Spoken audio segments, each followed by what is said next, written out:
How you doing there? Welcome back to Babylon Talmud.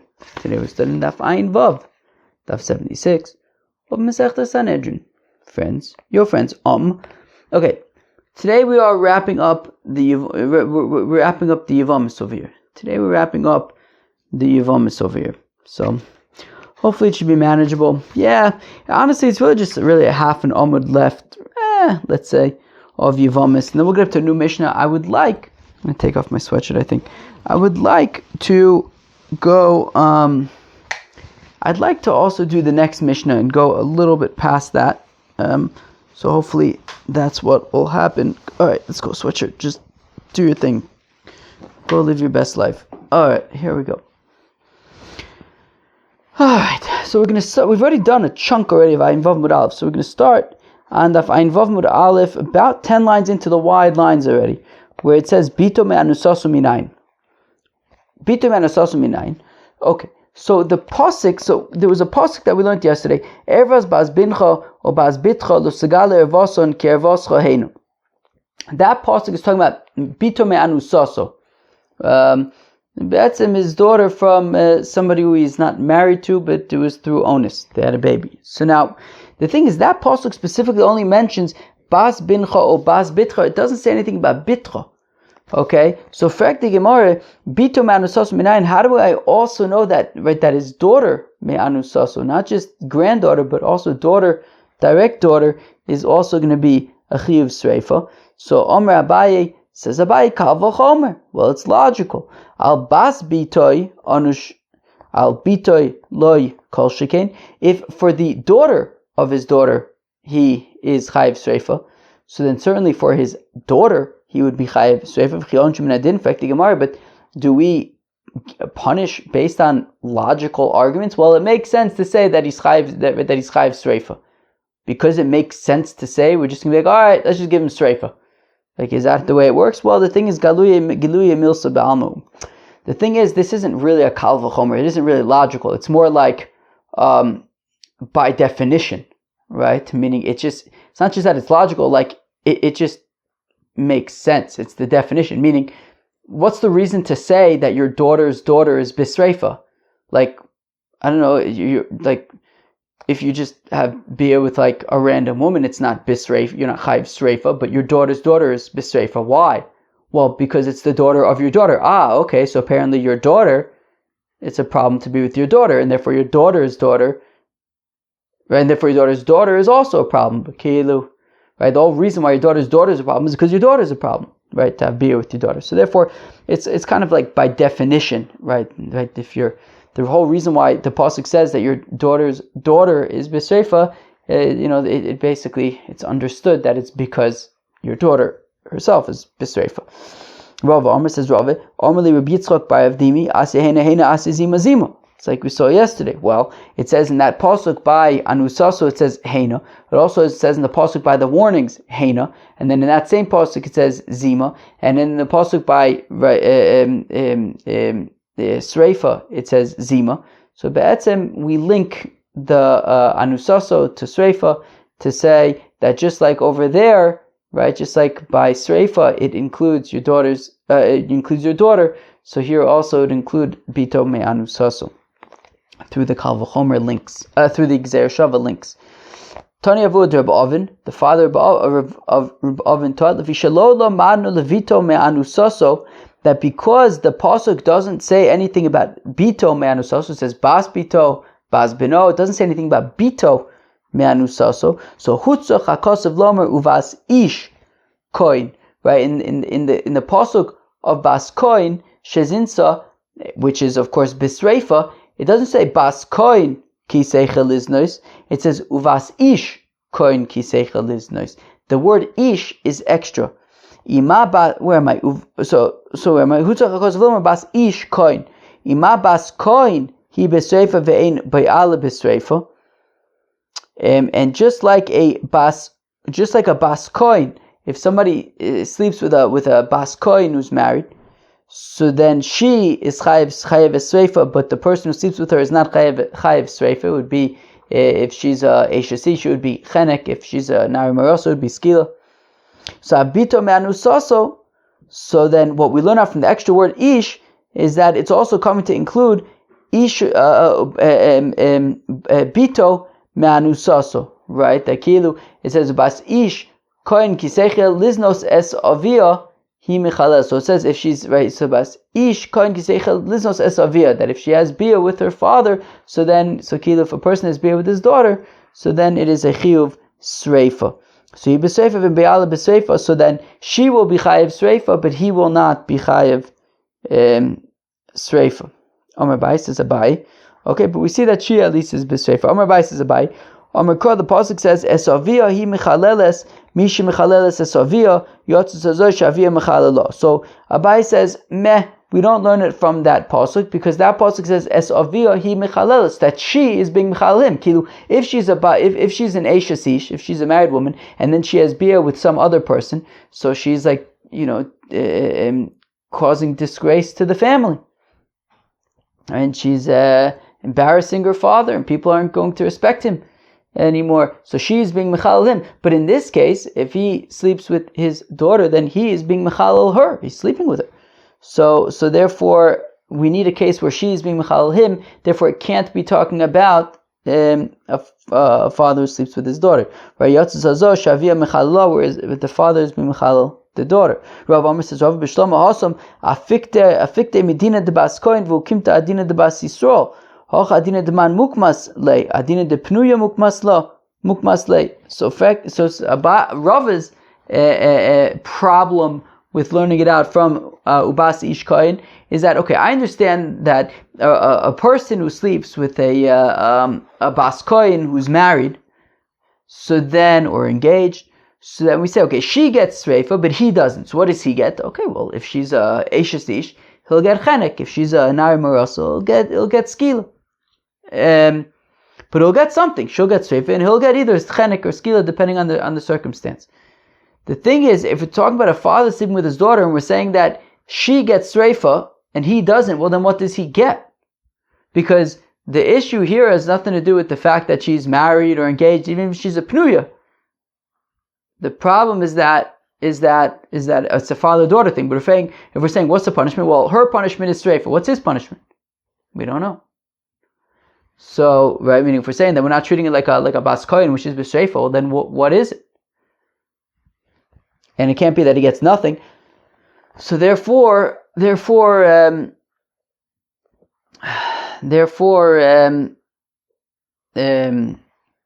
can't be that, right, that we're learning that from that pasuk according to Rava. Now, in fact, the Gemara, Azhara lebito me'anusaso minayin. Where is the warning for bito me'anusaso? Right, so bito me'anusaso we said is B'Sreifa. Abaye Abaye learned it out, because he says it's logical, basically, a kavachomer, or really that it's by definition. Rava learns it out from Hena Hena Zima Zima. Avud Rabbi Oven learns it out from Basish Kohen Kisechel Liznos. So that's how we know that they are chayiv sreifa. That if a person sleeps with bitum anasos, is chayiv sreifa. Well, there's a chiyuv sreifa. So where's the warning for it? That's the punishment is sreifa. Where's the warning? So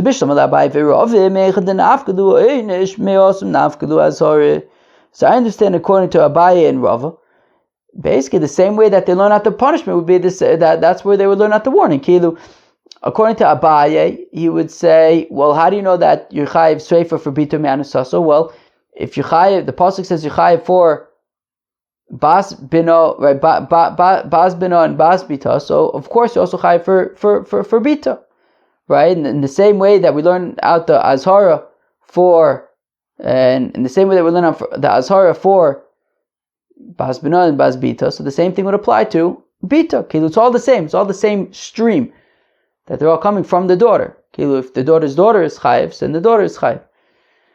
According to Rava, it's Hena Hena Zima Zima, right? That was the whole thing. So also that, right, that uses Gzeir Shava to learn out the Azhara, to learn out the Onesh. So the Tani Avua de Reb Oven Mai, but according to Tani Avua de Reb Oven, who learns it out from Ubas Ish Kohen Kisei Chaliznas Davia Yimchalez Baish Tisarif. So where's the warning? So Mai Omer Beila Omar Kro, al tchal is bitcha laznosa. Well, don't be mechal your daughter laznosa. For znus, i.e., don't sleep with your daughter. And that's talking about bito manusaso. Maskil for Rabbi Yaakov, achva de Rabbi Acha bar Yaakov, hai al tchal is bitcha laznosa lach yudosa. Rabbi Yaakov achva de Rabbi Acha bar Yaakov asked, wait, al tchal is bitcha laznosa, that is not teaching the warning for bito manusaso. Haimi boy, it's needed. Lich the tiniest learned by Adchal is bitchel as nosa yochel b'choina meze as bito levi v'Yisrael kosher medaber. Is it possible that the pasuk is saying that you can't marry off your daughter to a bas kohen cannot marry a person cannot if a kohen cannot marry off his daughter to a levi or Yisrael? Tamilum las nosa b'chilul shebiznusa kosher medaber. No, we're talking about znus. There's no znus for a bas kohen to marry a levi or Yisrael. So that's what we learn from l'schalas bitchel as nosa. That right. That you can't marry off your daughter for znus, but a bas kohen to a Yisrael Levi is fine. Moser es bito shelo l'shem ishus. If he marries off his daughter, right? If he gives off his daughter not for marriage. Im kein lema cross. So the Gemara answers for Avodah Reb Oven, that yes, but if the only thing to be learned out from the pasuk is that it's talking about right that a person can't give over his daughter for his nus. So leimikra al tochel, then it should just say al tochel. My al techalel shmamina tarti. Techalel teaches two things. Yes, one, a person shouldn't give over his daughter for his nus, but also that don't sleep with bito manusaso. Abai v'rove hai al tchal is bitchel as nosa mayavdile. What do they learn out from al tchalel is bitchel as nosa? Omar Reb Mani says amesi as bito lezokin. It's talking about somebody who marries off his daughter to an older man. His young daughter to an older man. Because the time is when the al tchal is bitchel as nosa. Don't be mechal your daughter to make her a zona. Eliezer Omer amesi as bito lezokin. Right, if a person marries off his daughter to an old man and she's young. She's active, she wants to have bia, and he's old, he doesn't. So therefore she's going to go out and be mezanim. Rabbi Kiva Omer Masha Bito Bogeres. Rabbi Kiva says that's talking about somebody who if he allows his daughter to still be single at the old age of 12 and a half, she's going to go out liznus. Okay. Omer of Kahana Mishum Reb Akiva. Ein cha'oni bi Yisrael ela Rasha Arum ve'amasha bito bogeres. That a poor person in Israel is a Rasha Arum and a person who leaves his daughter as a bogeres. And Rashi says, was it Masha Bito Bogeres? Oh, so Bito Bogeres. Where am I? Meaning, so there are two types of anis be Yisrael, Rasha Arum and Masha Bito Bogeres. So, in fact, the Gemara, Ato Masha Bito Bogeres, Lav Rasha Aramu. What do you mean? Those are the same thing. Kilu, somebody who leaves his daughter and doesn't marry off his daughter by the time she's a Bogeres, by the time she's 12 and a half, that is a Rasha Arum. Because why is he doing that? He's doing that because he's cheap. He wants to leave his daughter around so that she could help out in the field. Right?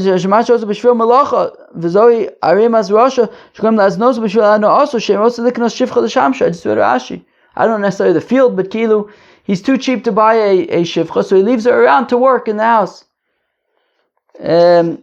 And he doesn't allow her to get married. Amar Abai says, Abai, Ezu Ani Rasha Arum, who is a poor person that because he's poor, he basically leaves her unmarried.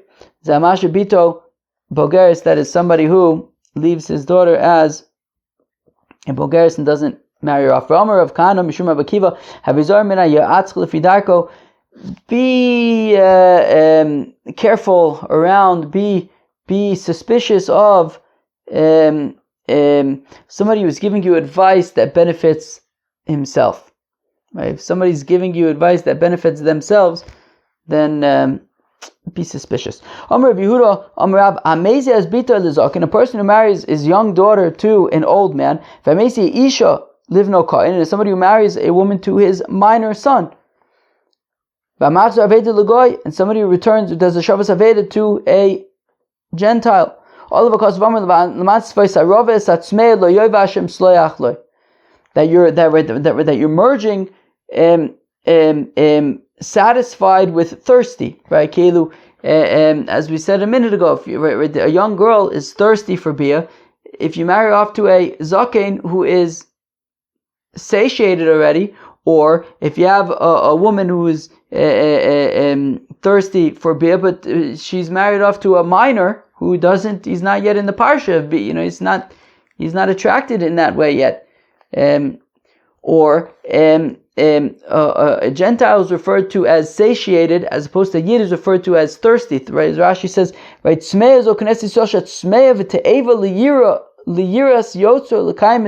Right? Yidden are thirsty to do mitzvahs and to serve the Ribbon Shalom.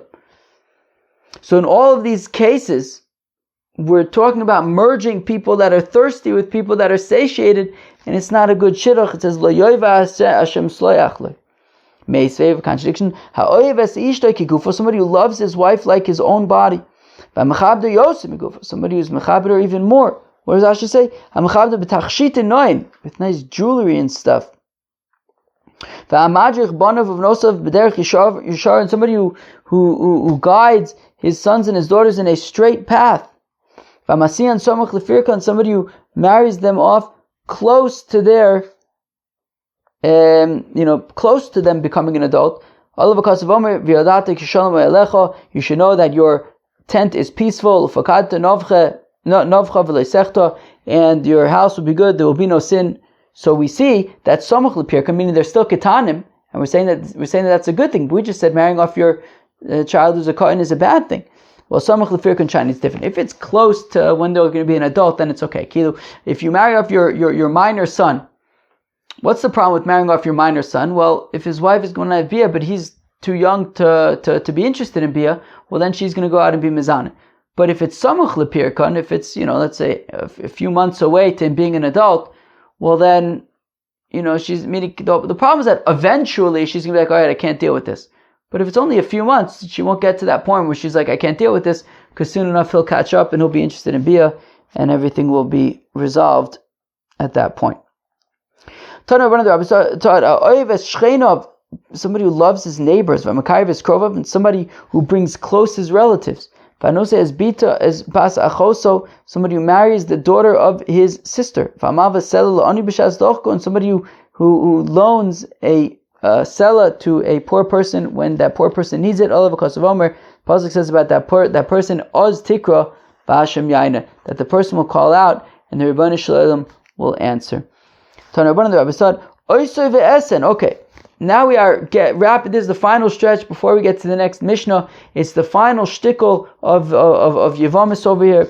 So the Pasuk says, it says, Vishashayikach, I'm reading the Pasuk, Es Isha Ve'es Ima, person who marries, who takes a woman and her mother. Zimahi, it's no good. You gotta burn them up. And you can't have inappropriate stuff. So the pasuk talks about Isha ve'es ima, a woman and her mother. So your wife and her mother. The question is the pasuk? So we had learned yesterday that ultimately, right. We said ultimately, what did the Mishnah say? The Mishnah said, Yesh b'chlal isha ovita bito vas bito vas. We said also chamos v'im chamiv. So we said that when the pasuk talks about essentially isha ve'ima, we also then include aim chamoso and aim chamiv. The question is aim chamoso included in the pasuk already, or is it excluded from the pasuk but we just include it from a drasha? That's the question. So Tana Rabbanan the Rabbi start also ve'eshen. Then when the pasuk says be'eshes sifru also ve'eshen, also ve'esachas man. Div Rabbi Shmuel. So Rabbi Shmuel says, so he's chayiv sreifa and also one of them. Okay, and there. Okay. Also, where am I? Okay, so this is the brisa, right? So Rabbi Shmuel, where am I? Oso v'as achas min Rabbi Shmuel. Rabbi Shmuel says oso v'asen means him, as well as one of them. Okay, what does that mean? Rabbi Kiva Omer oso v'ashten. Rabbi Kiva says him and both of them. My benau, what's going on between Rabbi Shmuel and Rabbi Kiva? Amar Bai says Abai mashmos darshim ika benai. Rabbi Shmuel sover oso v'asen oso v'as achas man.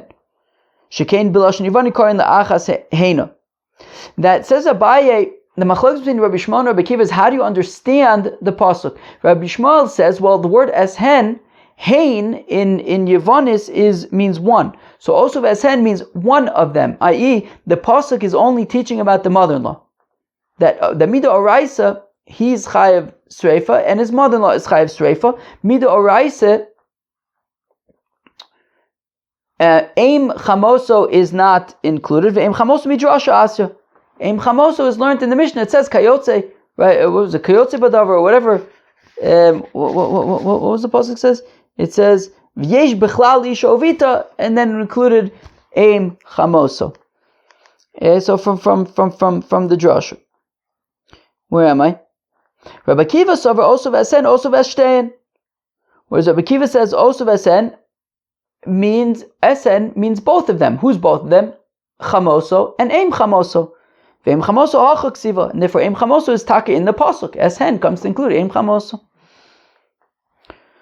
Rava says no. Also, it's only talking about isha ves imo, so it's talking about chamoso, just his mother-in-law. And the machlokas between Rabbi Shmuel and Rabbi Akiva is that chamoso lachar misa ike benai. What if his wife dies and then he sleeps with his mother-in-law?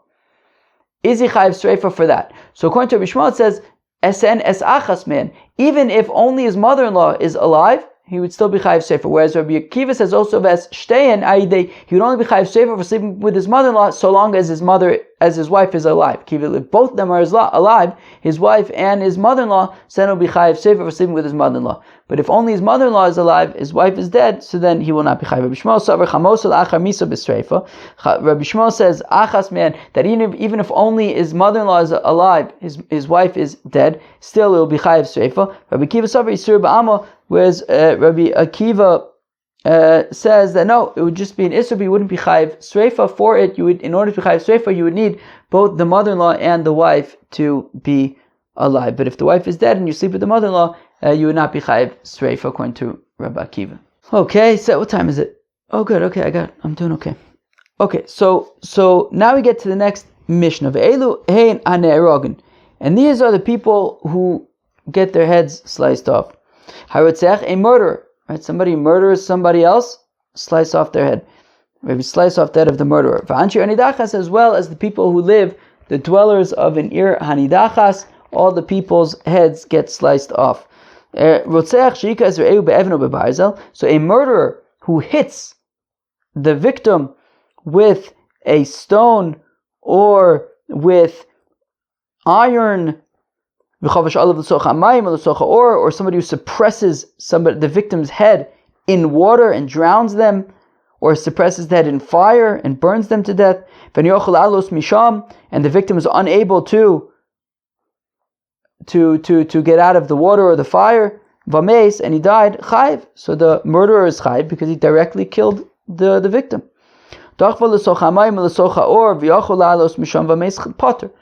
But if the aggressor, let's call him, didn't suppress the victim's head in water, he pushed him into the water. Maybe he thought he was joking around. I don't know. He pushed him into the water and then the guy drowned. Or he pushed him into a fire and he should have been able to get out of it, but he ended up drowning or being burnt to death. Potter, the aggressor is potter in that case because the victim could have gotten out. Shisa bo'as hakelev, shisa bo'as hanachash potter. If a person instigates a dog or a snake against somebody else, he's potter because he's not directly killing the person, right? It's a grama. He's causing a dog or causing a snake to then kill somebody else. He's not chayiv misa for that. 1 second. Okay, fine. Where am I? Okay, but if he mamish holds the head of a snake and then takes the head of the snake and stabs a person with the snake's fangs, and the person gets poisoned to death from the venom. So Rabbi Yehuda says he's going to be chayiv because it's the same as like stabbing him to death. You like took the venom and stabbed him with venom, because according to Rabbi Yehuda, the venom of the snake is like mamish there, and you're just stabbing him with venom basically. According to the Chachamim, no, the venom isn't like at the exposed at the tips of the fangs. You stab the person and then the venom comes out. So again, it's like a grum. You didn't direct. It's not like you stabbed him with venom. You stabbed him with fangs, and then afterwards venom came out. But that was sort of the next step. Says the Gemara, Shmuel says, Shmuel pneima lo nemer yad bebarzel. How come the Torah doesn't say yad, a handle, when it comes to iron? Shabarzel memes b'choshu, because iron, metal, can kill even the tiny amount, right? Think like shrapnel or something like that. Right? Even a tiny piece of shrapnel can kill a person. So Tani Nam Yochel, we also in a Bryce like this.